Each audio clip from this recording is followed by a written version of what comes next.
보도의 진실과 시청자의 진심을 알아봅니다.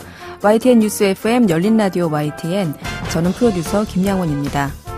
세계 최초의 공영방송이자 공영방송의 대표주자 영국의 BBC. 뉴스와 콘텐츠 소비가 유튜브나 인터넷으로 쏠리고 있는 요즘 BBC 역시 시청률 저조, 특히 20대와 30대 젊은 시청자들의 이탈을 우려하고 있다는 소식입니다. 시청자들로부터 외면받게 되면 수신료를 통해 보편적인 서비스를 제공한다는 공영방송 본래의 취지를 잃기 때문인데요. 지금 우리 방송가에서도 일어나고 있는 남의 일 같지 않은 이야기죠. 잠시 후 뉴미디어 트렌드에서 이 내용 함께 이야기 나눠보겠습니다. 11월 3일 일요일 순서 바로 시작하죠.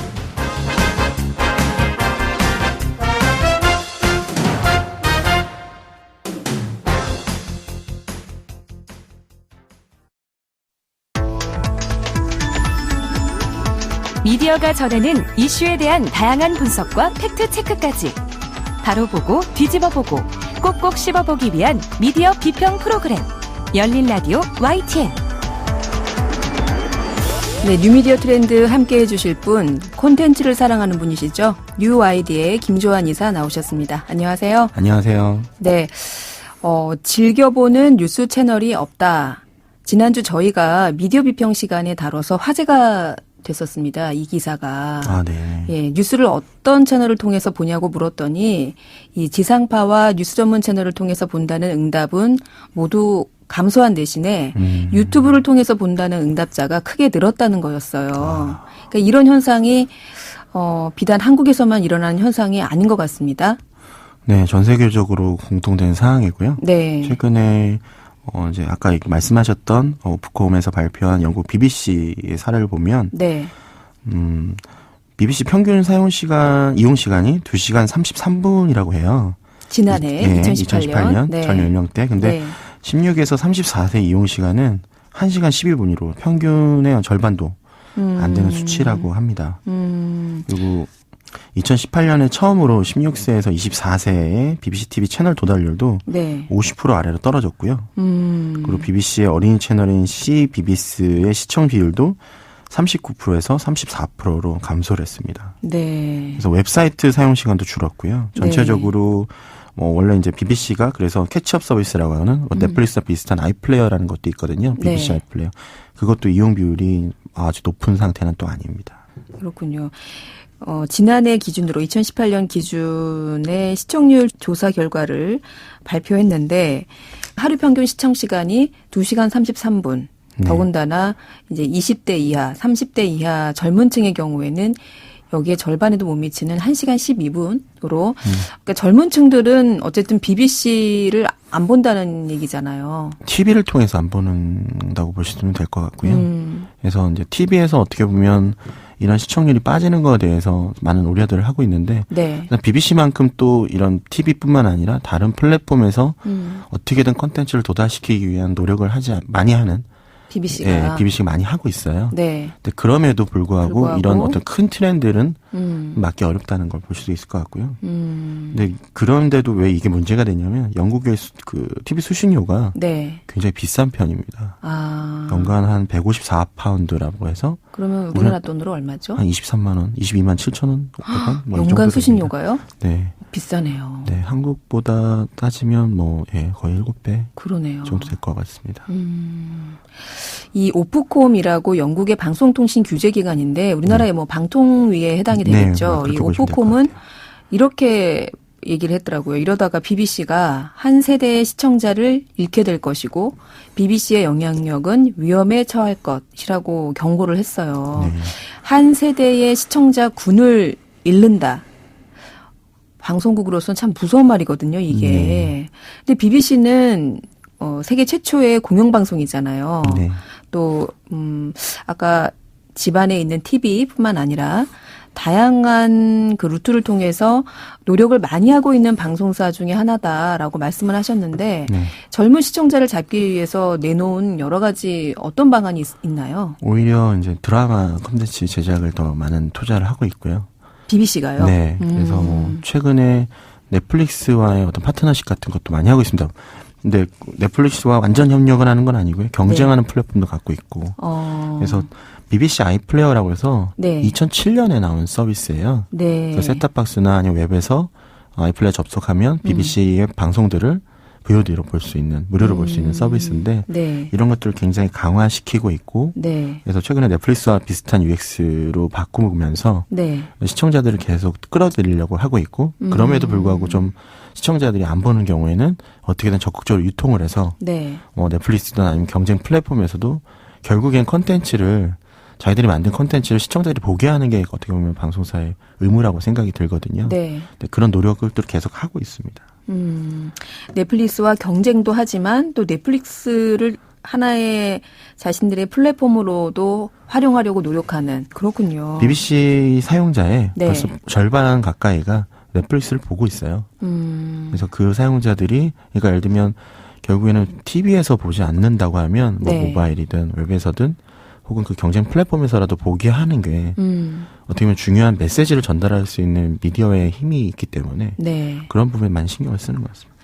그런데 이게 남의 일 같지 않은 게 우리나라도 KBS라는 공영방송이 있잖아요. 네. 역시 수신료를 통해서 콘텐츠를 만들고 또 이 수신료라는 게 사실 모든 국민이 의무적으로 내야만 하는 거 아닙니까? 네. 그래서 남의 일 같지가 않은데 우리 KBS 같은 경우에도 그 데이터가 나왔죠?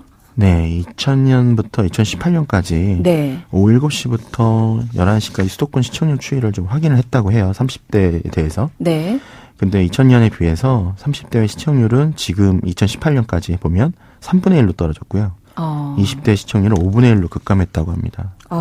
특히 이제 2000년에는 4%였던 시청률이 네. 20대 시청률이 2018년에는 상반기에 보면 0.76%. 1%도 안 되는 거죠. 그래서 이제 20대 100명 중 7시부터 11시 사이에 KBS 1TV를 시청하는 사람이 한 명도 안 된다는. 좀 큰 이야기죠. 참 위기입니다. 네. 네. 이렇게 그 지상파 방송의 젊은 시청자 사로잡기 이게 점점 더 어떻게 보면 참 어려워지는 미션 임파서블이 되는 건 아닌지 이런 우려되는 상황인데요. 어떻게 보면 지금 SK텔레콤과 지금 옥수수가 합병한 웨이브에 희망을 걸 수 있을 것 같고요. 그리고 또 하나는 컨텐츠를 TV에서만 자꾸 보게 할 것이 아니라 네. 뭐 우리가 이제 10대들이나 20대들이 많이 보고 있는 플랫폼의 컨텐츠를 더 많이 적합하게 포맷을 바꿔서 찾아가는 서비스. 네, 노출하는 게 중요할 것 같습니다. 예를 들면 미국 MBC 뉴스 같은 경우는 미국의 대표적인 10대 플랫폼인 스냅챗에 네. 그들이 만든 세로형 그 뉴스를 노출하면서 한 번도 뉴스를 보지 않았던 시청자 3천만 명을 잡은 사례가 있어요. 세로형 뉴스요? 네, 세로형이고 굉장히 짧은 시간으로 볼 수 있는. 세로형이란 이렇게 스마트폰을 우리가 세로로 맞습니다. 보니까 네. 이렇게 보는 영상을 네. 얘기하시는 거예요? 네, 그래서 MBC 뉴스를 한 번도 보지 않았던 사람들 3천만 명이 매일 네. 보게 만들었어요. 왜냐하면 네. 그 플랫폼은 매일 들어가는 거죠. TV는 안 보더라도 그 플랫폼 매일 들어가는데 그 플랫폼에서 제공하는 뭔가 새로운 정보라든가 이런 건 사람들이 익숙하게 또 접할 수 있기 때문에 그게 또 신선한 거죠. 그래서 이게 너희가 본 채널 컨텐츠가 MBC인 건 알고 있느냐? 그리고 그게 TV에서 하고 있는 거 알고 있느냐? 대부분 몰랐다고 해요. 그냥 그 MBC 뉴스인 걸 모르고 그냥 네, 봤군요. 그 정보 자체를 그냥 습득을 한 거죠. 네. 그래서 결국에는 사람들은 어딘가에 머무릅니다. 그럼 그 머무르는 곳에 자신들의 컨텐츠를 노출하려는 노력들이 좀 필요하지 않을까 이런 생각이 듭니다. 네, 좋은 말씀입니다. 자, 마지막으로 이번 주에 화제 영상 소개해 주셔야죠. 네, 지난주에는 팽수였는데요. 이번 네. 주에는 화제 영상이 관아입니다. 네, 지난주 팽수가 방송에 나간 뒤에 저희 인터뷰 내용이 포털 사이트 많이 본 뉴스에 상위에 링크되면서 제가 아주 연락을 많이 받았습니다. 아이고. 네, 다시 한번 이 자리를 빌어 감사드리고요. 이제 이번 주 화제 영상 관아 TV. 네. 네, 이게 뭔가요? 관아? 네, 제가 한번 쳐봤어요. 검색창에 안 나와요. 아직은 안 나오죠. 네. 근데 이게 그 소셜 쪽이나 뭐 대화방, 카카오나 뭐 이런 메신저에서 네. 굉장히 많이 돌았고요. 이미.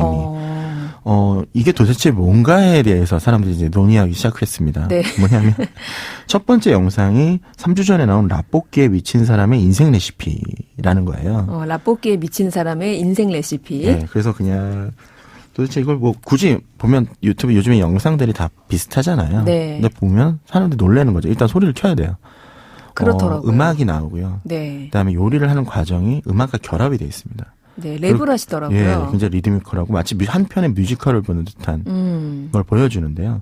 그러니까 음악을 좋아하는 사람, 그다음에 요리를 좋아하는 사람, 혹은 둘 다 관심 없는 사람조차도 쉽게 볼 수 있는 영상이고요. 그리고 어떻게 보면 7분이라는 시간이 굉장히 긴 편인데도 불구하고 훅 갑니다. 네, 훅 가더라고요. 네, 그리고 이 영상의 조회수가 네. 어떤 뭐 마케팅을 한 것도 아니고 만약 입소문만으로 150만 조회수가 나왔어요.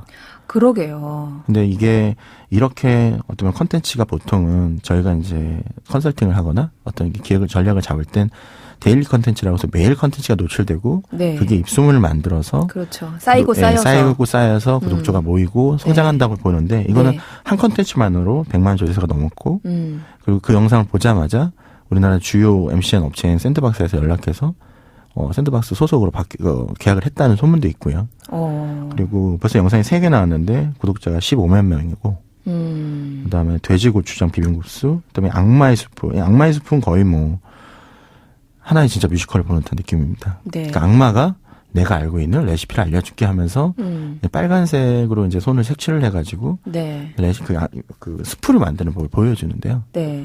자체가 3분 자체가 정말 빨리 가고 컨텐츠도 벌써 평균 조회수가 50만이 넘었기 때문에 이런 것들이 앞으로 어떻게 보면 셀럽들이 계속 유튜브 시장에 진출을 할 텐데 네.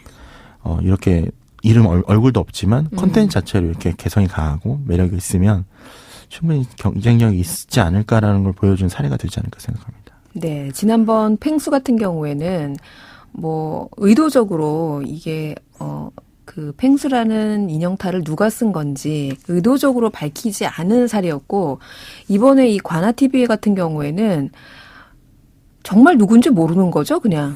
이게 뭐 네, 유명인이 아니기 때문에. 그렇죠. 알려진다 하더라도 그게 뭔가 중요하지 않을 것 같고요. 네. 예를 들면 그 샌드박스에도 비슷한 크리에이터가 있는데 장삐쭈라는 친구가 있습니다. 네. 그분도 사실 얼굴이 알려지지 않았어요. 그냥 목소리 더빙 크리에이터인데 네. 그러니까 궁금하니까 사람들이 계속 한 번씩 뭐 노출해달라 보여달라 하지만 그걸 신비롭게 또 잘 슬기롭게 노출하지 않고 있고요. 그리고 그 사람 목소리만으로도 크리에이터 목소리만으로도 또 이렇게 재밌게 듣게 하는 경우가 있는데 또 마찬가지일 것 같고요. 굳이 뭐 공개한다고 해서 달라지는 않을 것 같은데 만약에 뭐 방송 출연을 한다거나 이렇게 했을 경우는 좀 달라질 수 있을 것 같습니다. 근데 중요한 거는 이 컨텐츠는 그 사람이 중요한 게 아니라 중독성 있는 노래로 어떻게 보면 사람들 댓글로서 앨범을 만들어 달라고 할 만큼 사람들이 이 음악을 좋아하고 네. 그리고 영상 편집이랑 자막이랑 이런 모든 것들이 심상치 않다. 그리고 지금의 어떤 트렌드에 맞는 컨텐츠 같다라는 호응이 있기 때문에 네. 굳이 얼굴 노출하지 않아도 잘 될 거라고 생각이 들어요. 네, 저도 이 링크를 보내주셔서 방송 들어오기 전에 봤는데 저는 사실 이거를 보고 이 오늘 소개하는 이 화제 영상이 맞나 싶었어요. 왜냐하면 보통 우리가 이제 유튜브에서 화제가 되고 있다, 인기를 끌고 있다 하면 관련 영상들이 숫자가 굉장히 많이 뜨지 않습니까? 네. 근데 이 관아 같은 경우에는 영상이 달랑 3개. 맞습니다. 그래서 이거 맞나? 이거 3개 가지고 벌써 이렇게 화제가 된 게 맞나? 이런 생각이 들었어요. 그리고 이 채널이 열린 것도 불과 한 달이 안 됐다면서요. 네, 10월 5일 날 열었으니까요. 그러니까요. 이제 한 3주 정도 된 거예요. 네. 그 보통 유튜브 채널의 구독자 수나 조회수를 늘리기 위해서 아주 오랜 기간 동안에 차곡차곡 노력해온 다른 크리에이터 입장에서는 아니 뭐야 이거 한 달 만에 영상 3개로 지금 우뚝 섰다고? 좀 이렇게 생각할 수 있을 것 같아요. 그래서 그렇기 때문에 지금 저희가 소개를 시켜드린 거고요. 네. 보통은 이렇게 콘텐츠 하나하나 2개로 네. 구독자를 늘리고 알려지려면 백종원 씨나 그렇죠. 아니면 뭐 마미손 같은 그렇죠. 우리가 알만한 이미 방송에서 이런 콘텐츠를 유튜브로 가져가겠다라고 선언한 사람들의 경우만 이제 기다렸다가 이렇게 보는 경우가 있는데 기사가 수십 개가 나오고. 그렇죠. 근데 이거는 그냥 말 그대로 소셜에서 이 영상 자체로 난리가 나서 네. 이런 팬덤이 만들어진 거기 때문에 네. 좀 주목해 볼 만한 사례가 된 것 같고요. 그리고 이런 좀 콜라보레이션이랄까요? 어떤 네. 장르 콜라보레이션이 된 컨텐츠들이 계속 나오게 될지 아니면 이 관화로 끝날지 지켜볼 네. 필요도 있을 것 같습니다. 네. 어떤 음악과 요리, 이 서로 다른 2개의 분야를 잘 버무려서 또 훌륭한 하모니를 이루고 있는 이 관아TV. 여러분들 한번 시간 되실 때 유튜브를 통해서 한번 보시기 바랍니다.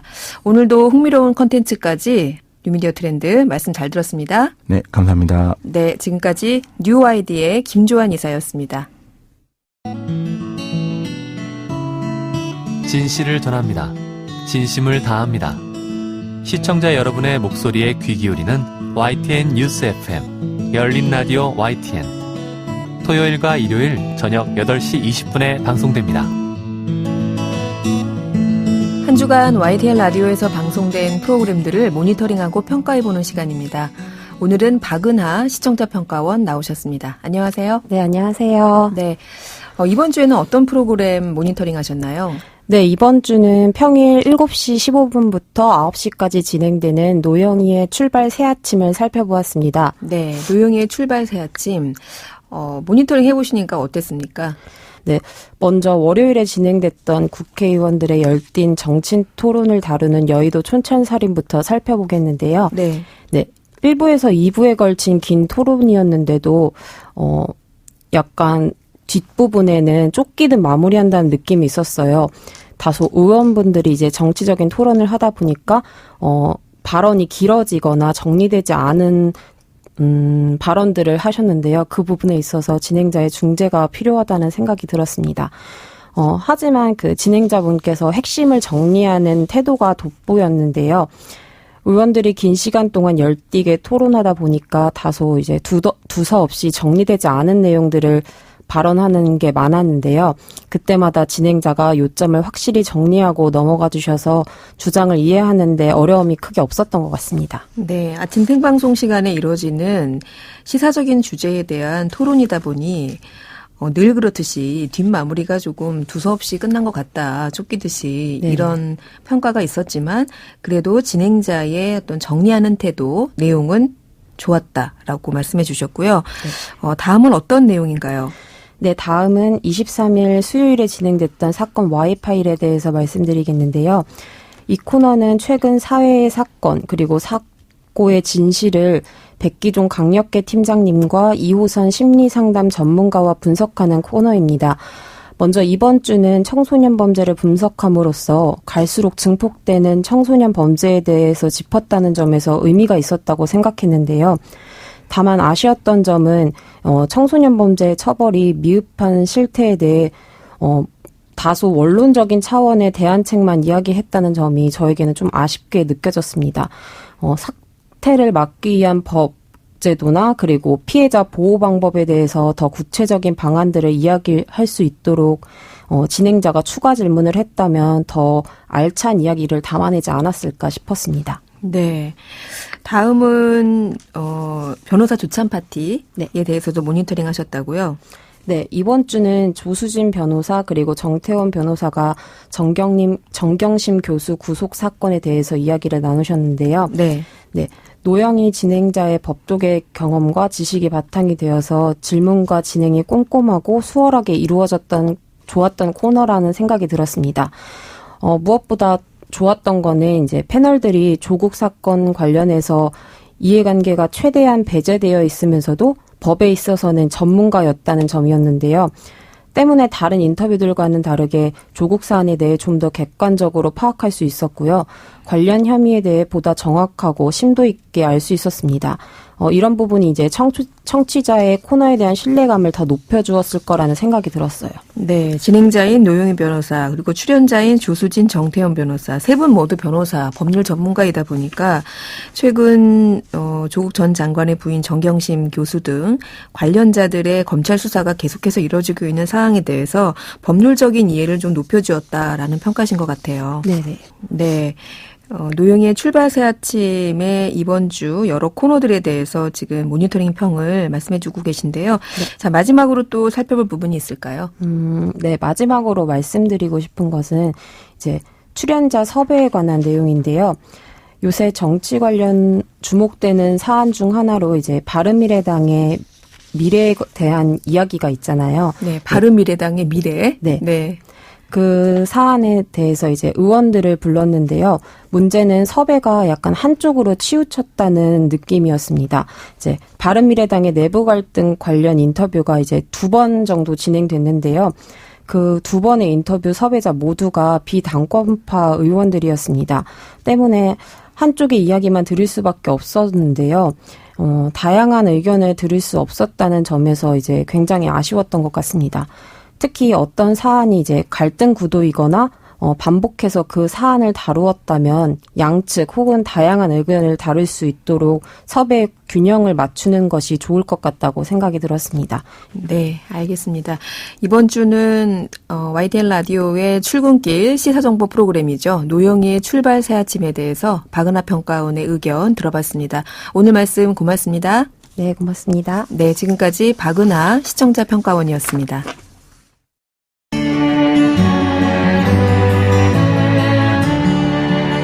더불어 사는 세상, 함께 살아가기 위한 공동체의 가치와 나눔의 의미를 생각해봅니다. 열린 라디오 YTN.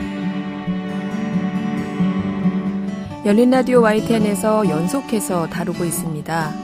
자살률 1위라는 대한민국의 현실을 돌아보고 생명의 소중함을 다시 한번 생각해보는 시간인데요. 우리나라 각 지방자치단체에는 자살 예방센터가 있습니다. 한 명이라도 소중한 국민의 생명을 지키고 잃지 않기 위해 밀착 상담에서부터 예방 대책까지 일을 맡고 있는 곳인데요.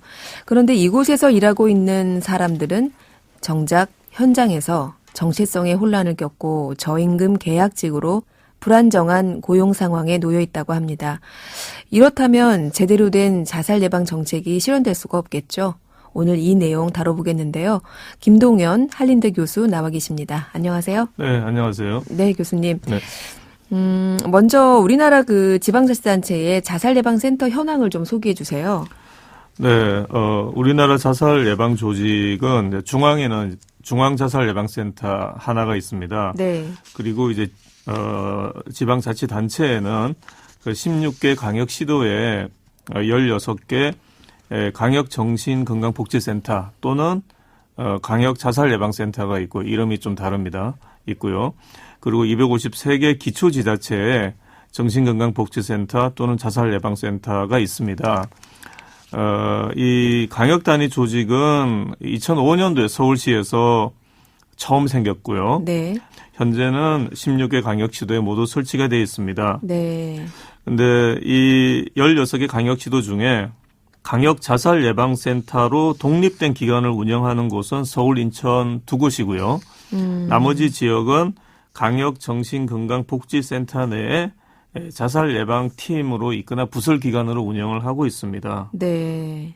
실제로 광역자치단체 중에서 독립된 자살예방센터를 만든 곳은 서울하고 인천 두 곳뿐, 다른 곳들은 이제 부설로 있거나 어떤 다른 조직의 산하기관, 팀, 이런 걸로 지금 존재하는 상황이군요. 네네. 같은 광역시라도 편차가 있겠네요. 네네. 이 광역 자살예방센터 또는 광역정신건강복지센터 내에 전담 인력부터가 네. 작게는 4명 네. 또는 이제 많은 지역은 28명으로 광역시도 간의 격차가 크다고 할 수 있습니다. 네. 아무래도 이런 지역사회에서 저희가 자살률 감소를 위해서는 이렇게 지역사회에서 밀착형으로 네. 이런 위험인자가 있는 분들을 관리해 주는 것이 무엇보다 중요할 텐데, 자살 예방 네트워크라고 말씀을 하시더라고요. 네. 이런 지역사회의 자살 예방 네트워크가 왜 중요한지 좀 알려주시겠어요? 네. 중앙정부 조직만으로는 자살과 같은 긴급 대응이 필요한 상황에서 적극적인 대응을 하기가 어렵습니다. 그리고 우리나라도 이제 도시와 농촌의 지역 상황이 많이 다르죠. 다르고 네. 또 그런 자살 예방을 할 수 있는 사회적인 자원도 상당히 다릅니다. 네. 그래서 이와 같이 자살을 초래하는 어떤 지역 특성을 고려한 이제 그런 어떤 대응을 하기 위해서는 지역사회 차원에서 여러 가지 자원들의 활용과 또 자원들의 연계, 네트워크 구축 이런 것이 절대적으로 중요하다고 할 수 있습니다. 이렇게 중요한 지역사회 자살 예방 네트워크, 자살 예방 조직에도 문제점이 있다고요. 네, 전문 인력의 충원이 이제 절대적으로 중요하다고 할 수 있습니다. 그렇겠죠. 그런데 실상을 보면 강역정신건강복지센터나 강역자살예방센터 근무자의 네. 평균 근속 연수가 3년에 미치질 못합니다. 이렇게 이제 자전 이직 네. 이렇게 변동이 있다 보니까 자살 예방과 같은 이제 전문적인 업무를 수행하기에는 상당히 어려운 상황이 이제 초래가 된다고 할 수 있습니다. 그리고 한편 지금 이제 우리나라 강력단위 자살 예방 예산은 6년째 동결되어 있습니다. 그래서 그리고 인력이 뭐 나가더라도 뭐 이제 충원이 잘 되지 않는 네. 상황도 있고요. 그리고 또 한편으로는 모든 강역센터가 24시간 상담 전화를 설치하고 운영을 하고 있는데 네. 이 야간 근무자에 대한 여러 가지 이제 법적인 어떤 지원이 좀 이루어져야 되는데 네. 이제 그런 부분에 대한 책임 소재가 좀 불분명한 그런 문제가 있습니다. 자살 예방을 위해서 불철주야 일하시는 이런 분들이 어떤 이렇게 극한적인 상황으로 몰리게 되는, 그러면 사실 제대로 된 정책을 펴는 게 쉽지가 않을 텐데, 이렇게 되는 그 문제, 원인은 무엇일까요? 우리나라 그러니까 지자체 자살 예방 조직의 예산이 뭐 지역마다 좀 다를 수 있지만 네. 예를 들어 7억 내지 8억 정도가 네. 배정이 연간? 연간 네. 강역 단위로 네. 이렇게 외형이 커 보일 수는 있는데 이제 대부분이 이제 인건비로 집행이 되고 있습니다. 상담 인력들에 대한. 상담 인력이나 거기 근무하는 요원들의 네. 인건비로 집행이 되고 있고 실제 이제 사업 예산은 크지 않은 문제가 있습니다. 이런 문제로 해서 이제 도시 농촌 가릴 거 없이 이 정부에서 지원하는 예산에서 인건비 지출을 또 80%를 넘지 말라고 제한을 하고 있습니다. 네. 그러니까 사업비가 부족하니까 네. 인건비 예산에 제한을 뒀는데 이 제한에 따른 문제가 또 생겨나는 겁니다. 네. 그러니까 뭐 4년, 5년 근무하더라도 호봉 경력 인정이 되지가 않는 겁니다. 요 80% 인건비 상한을 넘지 않기 위해서는 그러니까 임금 이상이 되지 않는군요. 임금 이상이 되지가 않는 거죠. 그래서 이제 이런 이유 때문에 이제 직원들이 여기는 오래 근무할 때가 못 되는구나 이렇게 판단을 하고 이제 사직을 하는 경우가 있고요. 네. 이와 같은 근무 여건으로 인해서 자전 이직이 생기게 되면 네. 이분들이 이제 지역 사회에서 이제 담당하고 있는 그 주민들하고의 라포 형성이 어렵습니다. 그렇죠. 예, 사례 관리를 지속하기 어렵고. 근데 이제 이웃 일본과 비교를 해보면 네. 일본은 이런 자살 예방 조직에 근무하는 인건비는 별도로 다 지급을 하고 네. 이 자살 예방 사업 예산을 지원을 해줍니다. 네. 또 다른 문제는 어떤 것이 있을까요?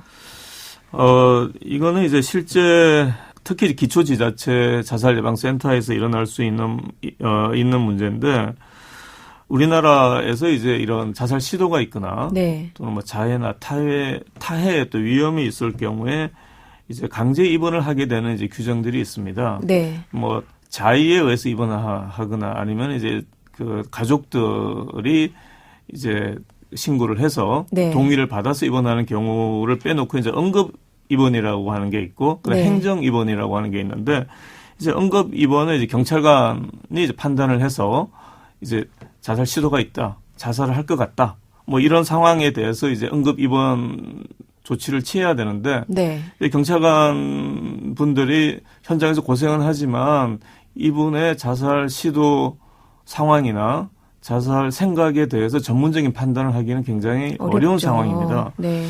그러다 보니까 이제 응급 입원이 잘 이루어지지 않고 네. 그냥 경찰서에 붙잡아두는, 예, 그냥 이제 그 특히 야간일 경우에는 그냥 붙잡아두는 경우가 있고요. 이럴 때 그 경찰과 그 자살예방센터의 지역사회 자살예방센터의 어떤 전문 인력과의 공조가 좀 있으면 좋지 않을까요? 그래서 이제 이럴 경우에 이제 그 응급 입원을 잘 안 되고 네. 이런 분들에 대해서 행정 입원을 요청을 하게 됩니다. 이제 네. 행정 입원은 그 이제 정신보건 전문 요원이 이제 이제 가서 면담을 하고 이제 보건소장을 통해서 지자체 단체장에게 네. 이제 행정 입원을 이제 요청을 하게 됩니다.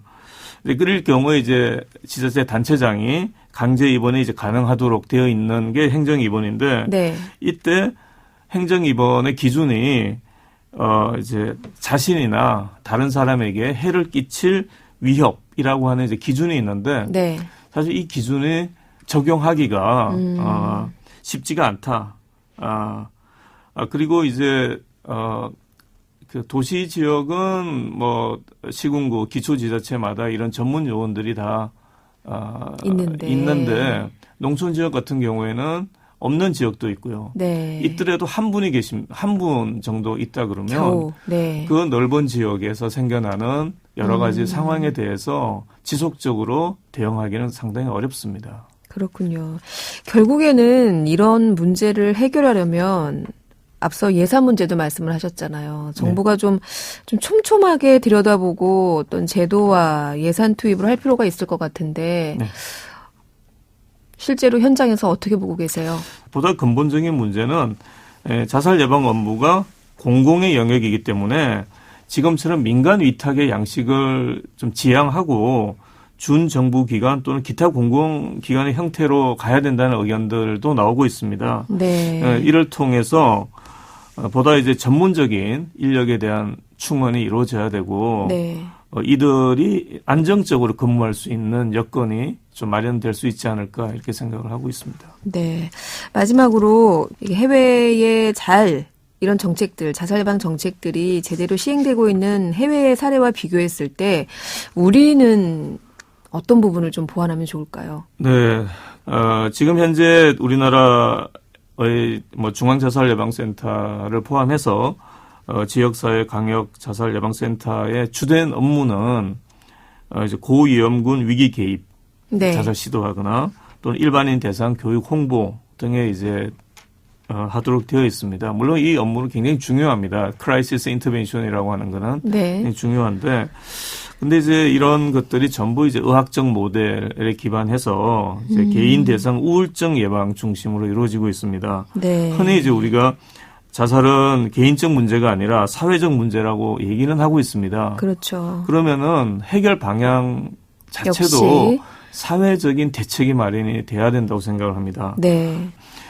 저는 이제 일본이 이와 같은 그 지역사회 기반 자살 예방 대책으로의 변화를 통해서 자살률을 크게 떨어뜨린 사례로 생각을 하고 있습니다. 네. 단순히 이제 의학적 모델을 넘어서서 삶을 지원하는 네. 자살 대책 수립으로 나아가고 있습니다. 여기에는 뭐 고용, 복지, 주거 등 이제 다부처 연계를 통해서 자살의 위험을 높이는 삶의 환경에 대해서 사회 제도적으로 개입을 하자는 것입니다. 네. 그래서 이제 우리나라도 이제 자살을 못하게 하는 수세적, 소극적 방안보다는 자살을 하지 않아도 되는 사회 환경을 만들어 나가는 좀 적극적인 사회 대책으로 나가야 되지 않을까 생각을 합니다. 네. 이런 지역사회의 자살 예방 센터들이 단순히 자살을 못하게 하는 것보다는 자살을 하지 않아도 되는 사회 환경으로 바꾸는데 좀 중추적인 역할을 했으면 좋겠다. 이런 말씀까지. 네. 오늘 말씀 여기까지 듣겠습니다. 고맙습니다. 네, 고맙습니다. 네. 지금까지 한림대 사회의학교실 김동현 교수였습니다. 열린 라디오 YTN 11월 3일 일요일 순서는 이제 마칠 시간입니다. 저희 프로그램은 YTN 라디오 홈페이지와 YTN 라디오 애플리케이션 예스 그리고 유튜브와 팟빵을 통해서도 다시 들으실 수 있습니다.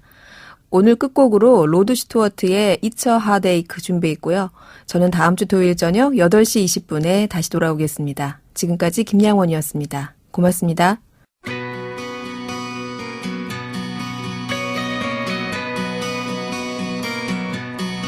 It's a heartache, nothing but